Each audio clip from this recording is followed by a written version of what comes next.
Nagpakita na rin in public ang mag-asawang Vincent Co at Bea Alonzo at nangyari ito sa birthday party ng owner ng Seco Sana.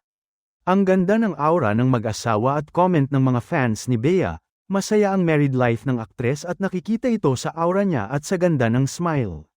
Inakala ng mga fans na pamilya ni Vincent ang kasama ng co-couple at natuwa sila dahil hindi pa uli nila nakikita na kasama ng aktres ang pamilya ng mister. Pero may agad naglinaw na, birthday yun ng friend ni Bea na owner ng Seco Sana. And speaking of Bea, kahit next year pa raw ang airing ng political drama series niya sa GMA na Whispers from Heaven, tuloy-tuloy pa rin ang taping niya at ng cast. Mas swak daw na next year na ang airing ng political drama series dahil mas malapit sa 2028 elections.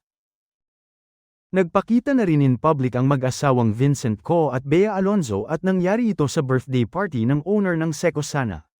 Ang ganda ng aura ng mag-asawa at comment ng mga fans ni Bea, masaya ang married life ng aktres at nakikita ito sa aura niya at sa ganda ng smile. Inakala ng mga fans na pamilya ni Vincent ang kasama ng co-couple at natuwa sila dahil hindi pa uli nila nakikita na kasama ng aktres ang pamilya ng mister. Pero may agad naglinaw na, birthday yun ng friend ni Bea na owner ng Seco Sana. And speaking of Bea, kahit next year pa raw ang airing ng political drama series niya sa GMA na Whispers from Heaven, tuloy-tuloy pa rin ang taping niya at ng cast.